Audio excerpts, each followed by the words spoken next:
Hi, am I audible? Yes. Yes, thank you so much. Good afternoon. I can see a few happy, silent, satisfied faces. That's what happens after we have a filling lunch. We just don't want to get up from our seats. You know, when we are surrounded or standing in front of this huge spread, a common act happens. We look to someone we trust, a friend, especially someone who's coming back with a plate piled up with food, and ask this one simple question: क्या अच्छा है? What's good? And based on their judgment, we go a step further. Look at the visual appeal of the food item. This is looking nice. And then we pick it up. This act today has a name, and it's called social media influencing. And speaking of influencers, Ajay Mahvash is here, please. So I was saying, social media influencing is something which we've seen happen in many forms, but today is something that influences us every day. Now you all have those green and red cards in front of you. I'll ask one simple question. Have you ever visited a website, chosen a product, or ended up purchasing something based on your favorite influencer? Green for yes, red for no. I see many greens and a good number of reds. This makes me question what ASCII said a few weeks, last week, that over 70% of people trust influencers. But thank you so much. When it comes to influencers, the thing is it all started with video. Before that, I could only remember brands and static pages, but it was through them that I truly started consuming video every day. And I would like to start with you, Mahvash. You've been an RJ, you've now a creator. Can you take us through how the process of making videos has changed? 5 or 6 years, I'd like to add a bit of context. 5 or 6 years ago, I would see people using handheld cameras propped up on this pile of books, green screens disguising homes as fancy locations, and sometimes the green screens would fall down. What's the status now? So I'll tell you first a little about my background. I come from radio. Yes. Thinking about being a radio jockey, it always appeared to me like जाना है mic पे बोलना है and it's there. बिल्कुल. वहाँ पहुँच के हमें पता चलता है that we have this KRA, जिसमें हमें टारगेट पूरा करना है of having some 2 million followers in like 1 year, which is pretty much unreal. But we were supposed to do it. So radio jockey se we turned into digital, and that's how my journey started. And coming from a place where I used to write scripts like 4 minutes long, 5 minutes long, and now we are all, मतलब सबको kick चाहिए in 15 seconds. So like you have to cut short. मुझे पता है कि मैं एक trending audio उठाऊंगी. I'll pick up something like बिखरने का मुझको शौक है बड़ा, and I'll do it like in 15 seconds. So I don't have to write scripts now. Landscape has changed to vertical. 16:9 is the ratio. So yeah, everything has changed, and जहाँ पे हम cameras से शूट करते थे, लंबी scripts पे time लगाते थे, so hard work has change to something like basically followers से ज़्यादा we are focusing on numbers now. Engagement जा चुका है because of the 15 seconds kick. So many things has changed, yeah. Coming from landscape to vertical, basically. Interesting, landscape to vertical. Yes. I would like to ask you, I would like to bring you in here. Tell me, you're working with so many influencers right now. How prepared are they when they come to you, when it comes to making videos or knowledge? Do you have to still sit with them and work with them, or do you think they come and you're like, okay, we can go start from day one? So I think in this, it depends on the influencer, to be honest. And the people, more than influencers, I like to call them creators. When there are creators who are in the space, like Mahvash was not a creator as just for digital space. She was a creator for the radio space as well, right? So she understands the scripting, she understands, like, it was good to know that she when she said KRA, right? If you go and talk to any creator, what's KRA, they don't understand because they don't come from that background, right? But the new age creators, they're very smart, but they have to be handhold with a lot of scripting and a lot of processes that involves production. Rajni, would you agree? Or do you think influencers, the ones you work with, how are they? I think there is different types of creators, right? Everyone is at a different point in their journey. I know of like Mahvash said, right? They've started from nothing. They started by shooting with their phones propped up on books maybe, and started shooting. Like I have a friend, I'm friends with Team Nach, right? They started shooting in their studio where they were teaching dance, and they were making long form videos for YouTube because they wanted to teach mass people. And then slowly and eventually they moved to Instagram, they started making shorter videos, and now if you see the production value of their videos, it's like a movie song, right? So that level from where they started to where they are has come a long way. They've added a lot of team members in their team who understand production, who understand shooting, who understand, what looks great on screen, etc. So I think from where we were, where we started off, content creation has come like a really long way.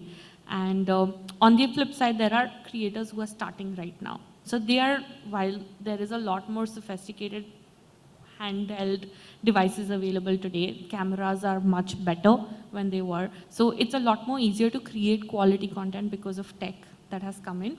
But yes, there is some finesse that you will not see in newer influencers versus you will see someone who's been seasoned over a period of time. And as an agency head, how much are you investing when it comes to video production? So when we shoot with influencers, we do the production setup for them. And we get our teams of directors, actors to work with them and create content because client eventually wants high quality content. And we may or may not get that from different type of influencers that we work with. So we usually get them on one flow day and we shoot with them together with our setups and our teams.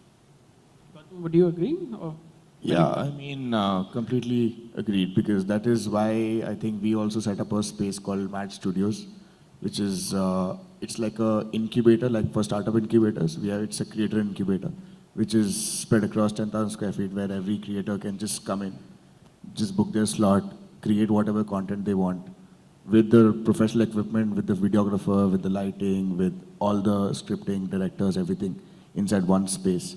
And it's like a networking space also between other influencers and celebrities. So they just walk in and they just chill. So it's like a home place, and the best part, it's free. So for them, it's free. So that is how we are trying to help the creator economy. okay, I understand. Gunjan, you are the proverbial bread and butter for many people here. Taking lessons from the creators, the influencers you've worked in the past, to seeing them now and the future, what are the lessons you've gleaned as of now? So I think the fundamental lesson that we all should take away is content is the king, right? The marketing landscape has evolved significantly. We were the creators of content in the form of advertising. But now that landscape has moved to people. Now, a smart marketer would then use the power of community to create content that is easily palatable and is less manufacturish. And this is where a lot of our attention goes to. To that extent, one place where I kind of have a different view than a lot of the industry is, for me, a long form content is a better content, and any influencer that can hold attention for a longer period of time is a much more powerful influencer than the one that holds you for a 15-seconder, right? And this is where we try and invest our energies, our focus on, to ensure that we find the right influencers who have that quality of following, not just quantity, that could hold your attention for a minute or 2 minutes.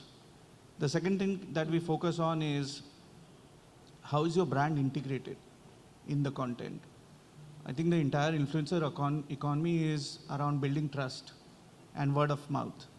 To that extent, if the content is not very well integrated, it can actually backfire for brands.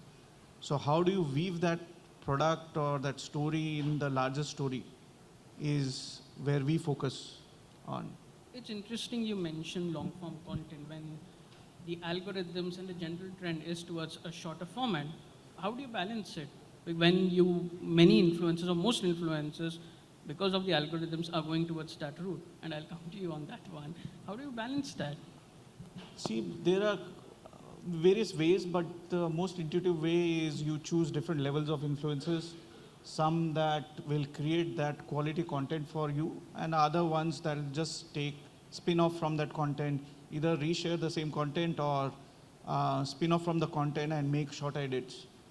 We sometimes create content in such a way that we can cut it into pieces and then run it in various forms so it looks like a new content every time. So taking one master thing and then chopping it down. Yes, so this is reapplication of something that we used to do in advertising. It's tough, but we have started experimenting in ways where we can do it. And how have the results been as of now? I think overall the results have been very encouraging. We ran a campaign on one of our chewing gum brands called Gully Cricket, and that led to a huge engagement for us. And most of it was generated by influencers. So we didn't do significant TV advertising on that. There was very high engagement, a lot of comments, and I could see the power of influencers in trying to take a story and giving it their own feel and look. Sometimes it tends to get in a different direction that you are not very comfortable with, but that is something that you need to be open to. So we've had great experience working with influencers and the content they create. I understand. Mahvash, would you like to come in? Because the brand just said long form is a preferred role. So first of all, this is very subjective. Some people how many of us do we get the time to watch longer content? Just hold on. We can ask them. You have the red and green cards with you. How many of you, we can ask the question, right? How many of you have the time to watch long form content? Green for yes, I watch long form. In red. the night, maybe, yes, when they're coming back. Yeah, there's still Okay, hope. now how many of you do scroll to Instagram Reels and YouTube Shorts? Show me green, please. Yes. Show me. Great. That's as good as abhi like karo. Yeah. So what I was saying is we don't get the time. We in the night we watch longer content and we have OTT and we have stuff like that. But every time we are free, we are coming back from office, we are traveling in a metro, we are going anywhere, we are walking and we are scrolling. You sit in a cafe and you see around how many people are scrolling. So 15 seconds, if we can just save our time, that's the thing. And how we balance is, I love writing scripts personally. So how I balance is, I make one video for myself and then I have to see what's working for me. And 15 seconds is working better for me, any day. So I would create one video for me, which is a longer script, which won't work with numbers. But then the second video is 15 seconds, which gets 10 million, 15 million, 20 million views. At the start, you mentioned KRAs and numbers. Yeah. Do tell us more. What's working? When it comes to short form, what kind of short form is working for you?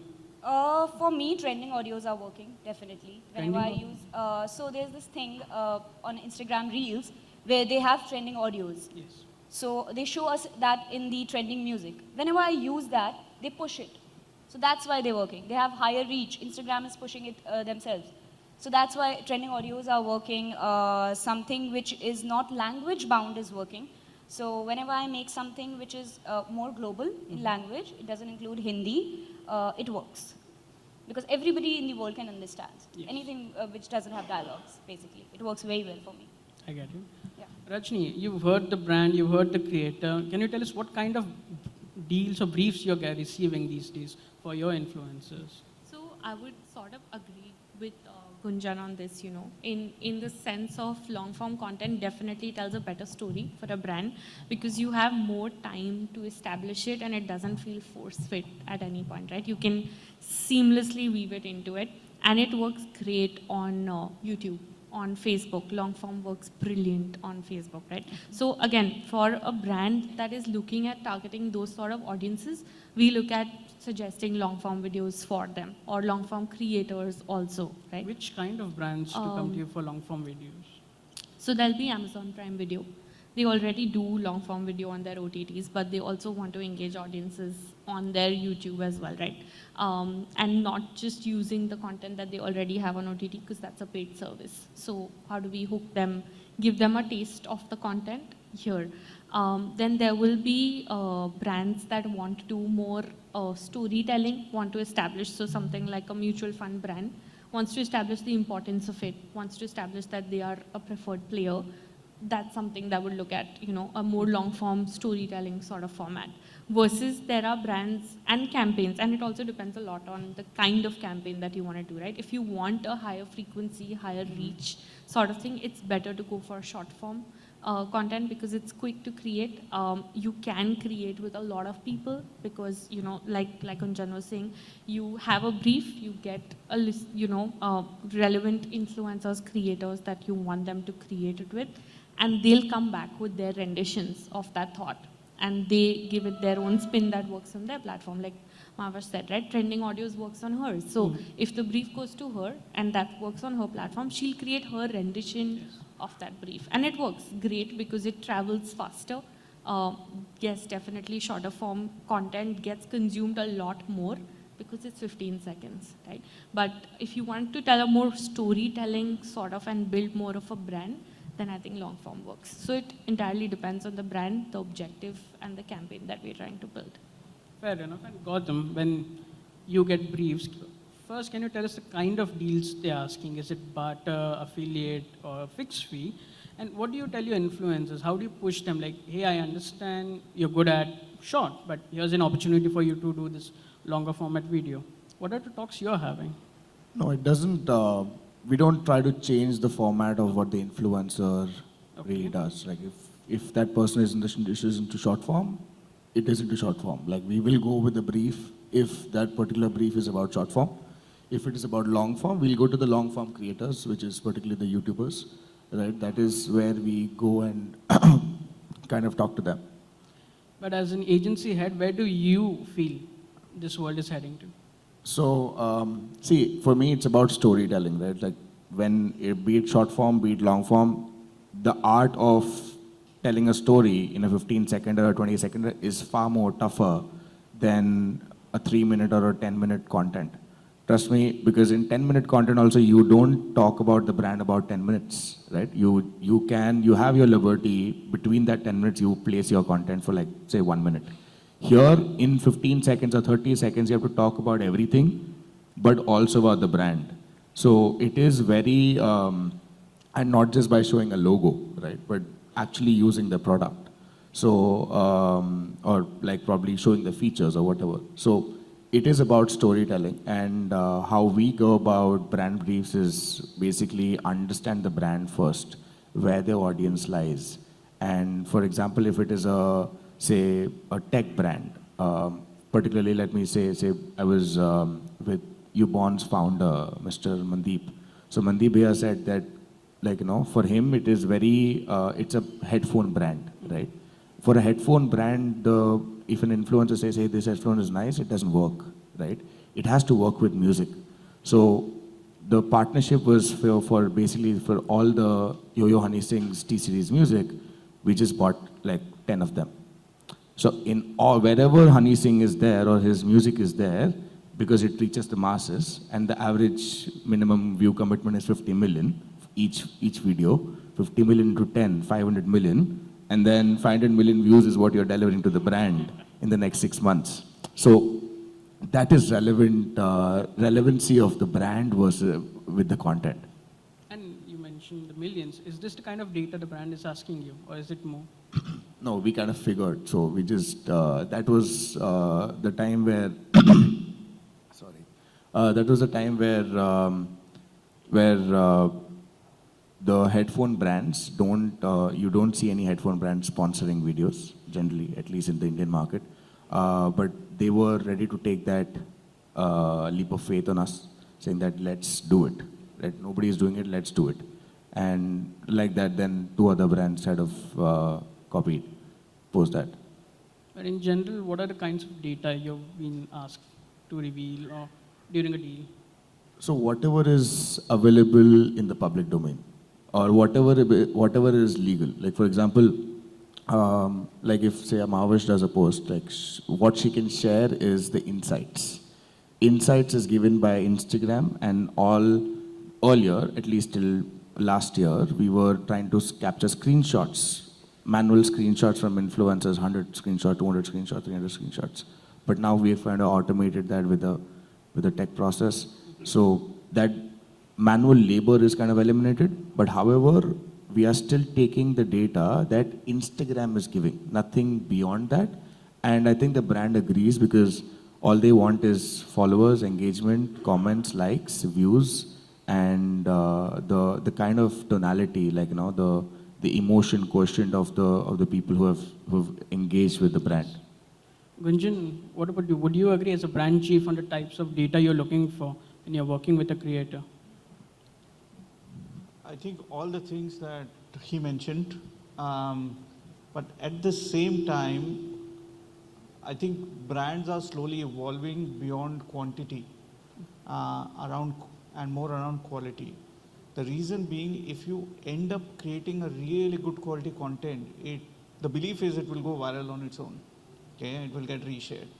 So increasingly, if you ask me where do I put my money, I'll put 60%, 70% money behind creating a good quality content. And this is where my long form comment comes in as well. And the rest behind chasing specific KRAs like how many comments, how many likes, etc. Conversions? Sorry? Like, are you looking at a conversion too? Yes, absolutely. If you can track attribution back to sales, then yes. But on a platform like Instagram, etc., sometimes it gets a bit difficult to attribute specifically what is the traffic flowing. So I think you need to make clear choices on what is the role of a platform. I personally don't look at Instagram purely from a conversion or a sales perspective, but more around how am I telling the story of my brand and what is the imagery I want to create, or how do I want to generate awareness. It depends on which brand I'm talking about, what is the stage of journey of the brand, and what is the specific task I'm going after. And keeping in mind your preference towards long form content, are you looking at branded content, number one? And number two, are the Indian short video apps, the Moj, the Takataks, and everything, out of the picture now? It's a difficult one to say. I'm no crystal ball gazer, but I think essentially there's no, unfortunately I don't have a cookie cutter answer to this, but essentially it will come down to how good the content is and where does that content sit. And that's why a lot of these platforms invest a lot behind finding the best content creators and holding on to them. Yes. Right. Mahvash, what about Indian short video apps? Do you think? I think it's not about the origin that we state here that Indian origin apps are fading. It's about who was already there. Meta was already there. They had this audience, right? So उनके लिए आसान था for the audience to try something new. They just had to bring their audience to try something new, which is reel format from IGTV to reel. But for Indian apps, what happened was they tried to chase it overnight.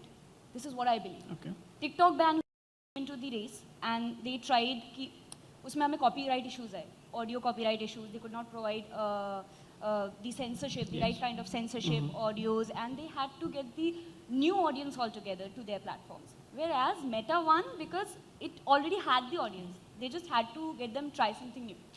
That's what I think what happened. And speaking with your colleagues, your industry peers, do you think they can make a comeback? I think they can if they are like investing in the right kind of content and the censorship and if they can provide the copyright and the safety for the audios, because it is about the artist. So many claims won't let your app work. That's what I believe. How many claims? Like people do claim, I have heard that so many people, so many artists have claimed about their audios being used without their permission, consent, and that's where the copyright issues come. So I think that is one hurdle that they have to overcome. We have a session on Sony Live making a comeback, and here we are ending with the Indian social media apps, whether they can make a comeback. Now we have roughly a minute. I'm opening up to the audience. If anybody has a question, we have one. Okay, so I have a question that hasn't been covered yet. We were more focused on, long form versus short form, but irrespective of whether it's long form or short form, I have a question, especially to the agency owners. Now with the majority of the general public knowing how influencer marketing works, and especially with Instagram asking creators to, disclose openly that it's a paid collaboration. So basically everyone knows that they don't really use the product or the service, it's just a paid collaboration. So do you still think that influencer marketing brings conversions? Because personally I've noticed it's good for brand awareness, but not for conversions. So what is your take on that? So I'll go first. Really, really great question, right? And when we were having the conversation about conversion earlier, influencer marketing is not considered to be a tool for conversion in like when we are pitching ideas to brands as well, and even for the brands, because the attribution that Gunjan was talking about is very, very difficult to track in a sense, right? You'll be able to drive traffic, but you don't really know where the sales came from. So while some luxury brands and some a little high-end brands have been able to crack the conversion aspect through influencers using coupon codes, etc., which I think Bliss Club does really well right now. They've bombarded, and Daniel Wellington did that really well in 2017. But other than that, there are not many brands who've been able to crack that code, because it also depends on the kind of product you sell. And the kind of price that they have. So it's never been a conversion tool. It's been more of you use it, you tell us how it is. And I think consumers today are very, very well aware. Like, when you watch ads on TV, you know that it's an ad. When you see an influencer promoting something today, you know it's an ad. So I think consumers are pretty aware, and they will probably, do their own due diligence before purchasing something or investing in it in that sense. So yeah, that. I think that's it for this session. Thank you so much for patiently listening.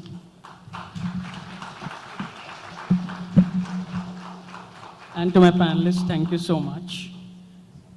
Talking Thank you about guys. short form. Do follow, like, subscribe. Yeah, you were saying something, Shreyas. No, I'm happy they sat for 30 minutes when I was just talking about short form. All right, I have something here for you before I let you go. Sir, hold on. This one's yours. That's yours. Yes. Mahvash. And Shreyas, one for you. Okay, please come together. Let's quickly take a group photograph.